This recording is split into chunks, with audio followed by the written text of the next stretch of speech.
दोस्तों नमस्कार, मैं अर्पित स्वागत करता हूं आपका हेल्थ फर्स्ट शो में। दर्शकों, हमारी हमेशा कोशिश रहती है आपको आपकी बीमारी से जुड़ी हर समस्या से निजात दिलाने की, जो बनी हुई आपकी परेशानी का सबब। आपकी परेशानी से जुड़ी हर समस्या को हल करने के लिए ही लेकर आते हैं हम आप सभी के लिए हेल्थ फर्स्ट शो।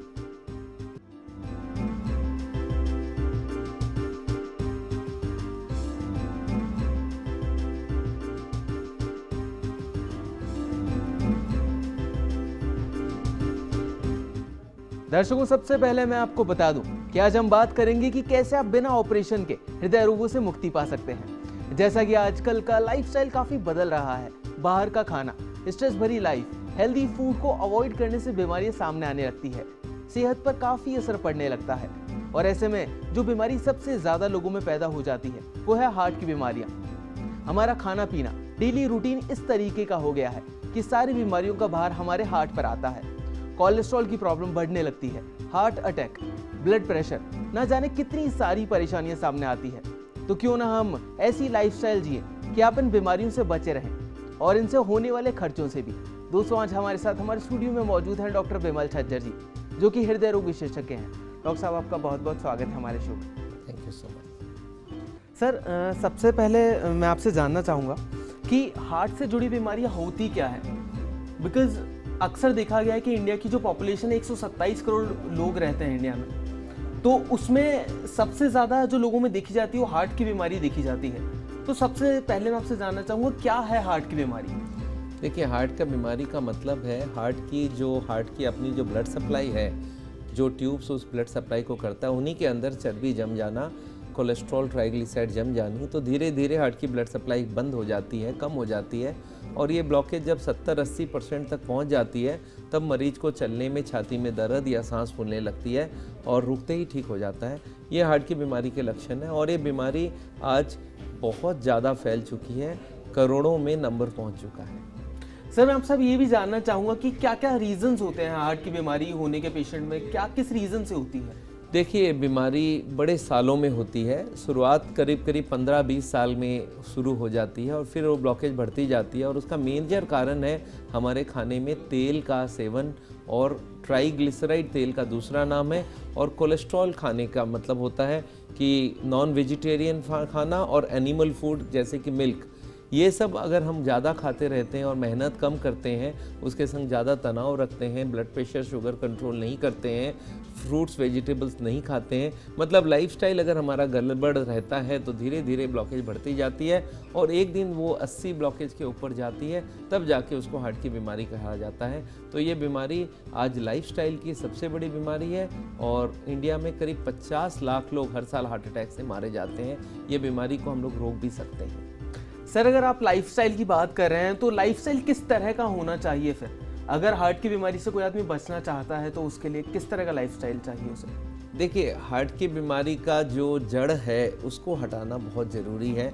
आज मेडिकल साइंस उसको अवॉइड कर रही है, पर मेरे को लगता है कि हार्ट की बीमारी का जो जड़ है, खाने पीने में तेल घी बिल्कुल नहीं होना चाहिए। इसके लिए हम लोग ने डेवलप किया ज़ीरो ऑयल कुकिंग। हमारी संस्था है science and art of living, और उसके जरिए हम हार्ट के पेशेंट्स को एजुकेट करते हैं, उनकी वाइफ लोगों को एजुकेट करते हैं किस तरह से बिना तेल के हज़ारों व्यंजन को बनाया जा सकता है, और उसमें टेस्ट में कोई फ़र्क नहीं होगा।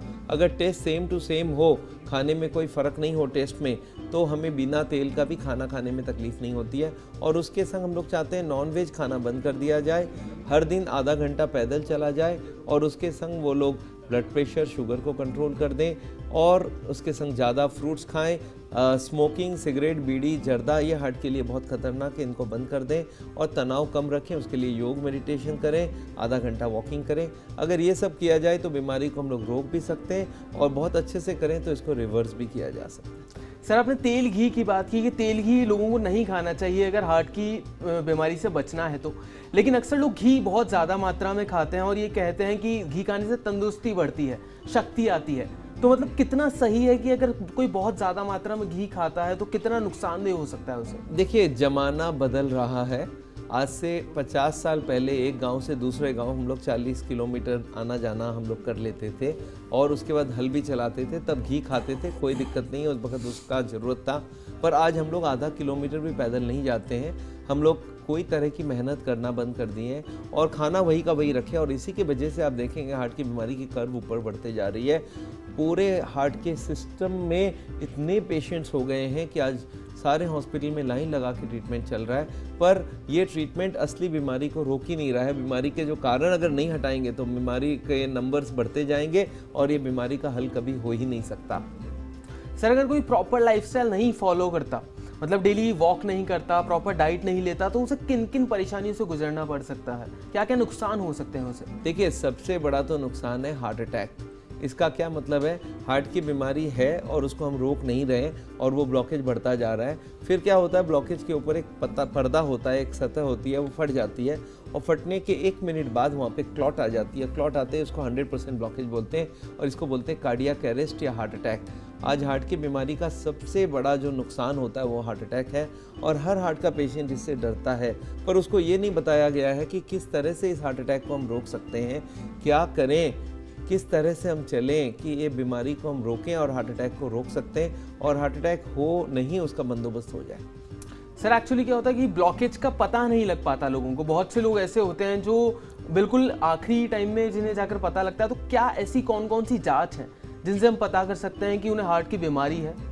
देखिए, आज से बहुत साल पहले एंजियोग्राफी करके एक टेस्ट होती थी जिसमें हार्ट के अंदर तक एक ट्यूब घुसा के ले जाया जाता था। पैर से घुसाते थे, हाथ से घुसाते थे, हार्ट तक ले जाता था और वो टेस्ट कोई कराने तैयार नहीं होता था क्योंकि उसमें एडमिशन कराना होता है, उसमें रिस्क ऑफ लाइफ होती है। तो ये ब्लॉकेजेस आगे पकड़े ही नहीं जाते थे। जब वो 70, 80, 90 होता था तब पकड़ा जाता है। पर आजकल एक नई टेस्ट आ गई है, इसका नाम है CT कोरोनरी स्कैन।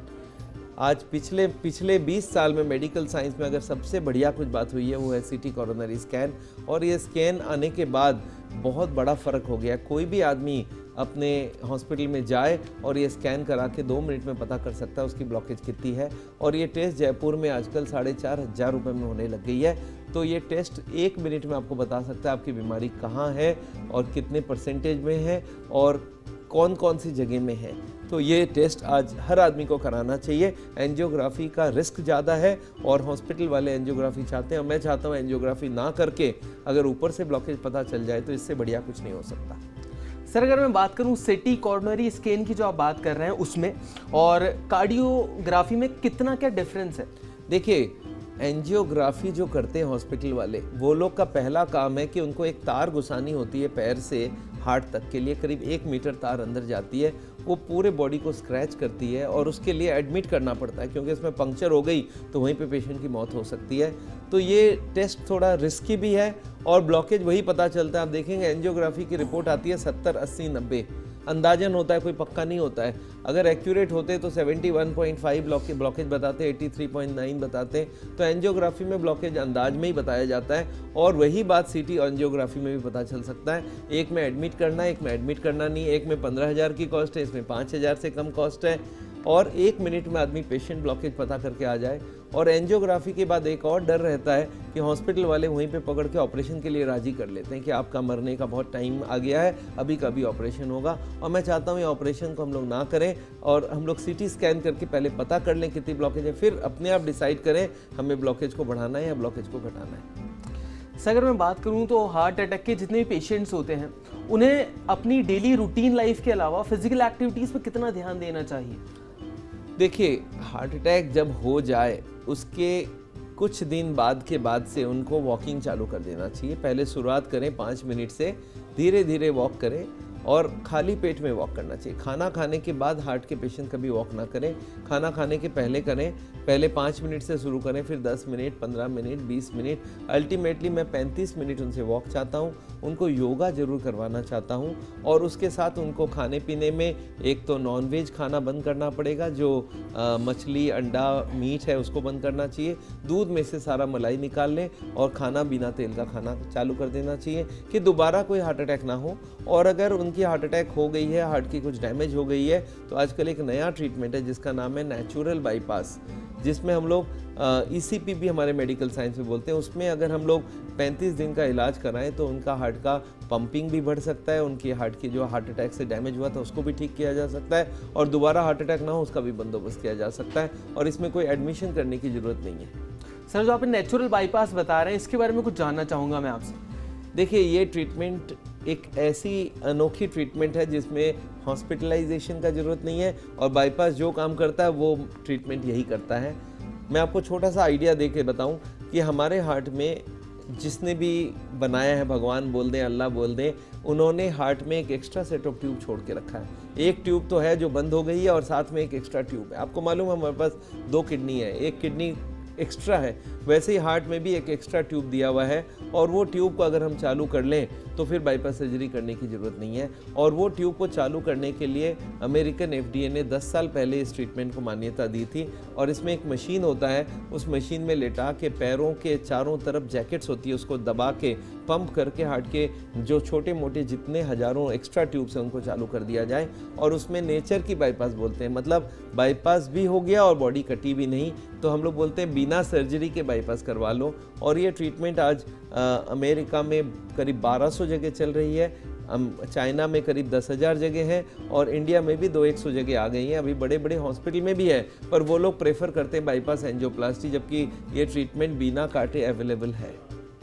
चलिए, वक्त हो चला एक छोटे से ब्रेक का, लेकिन आप कहीं मत जाइएगा, जल्द वापस लौटते हैं हेल्थ फर्स्ट शो में, और आकर भी जानेंगे कि कैसे आप इलाज पा सकते हैं हार्ट से संबंधित सभी बीमारियों का बिना ऑपरेशन के।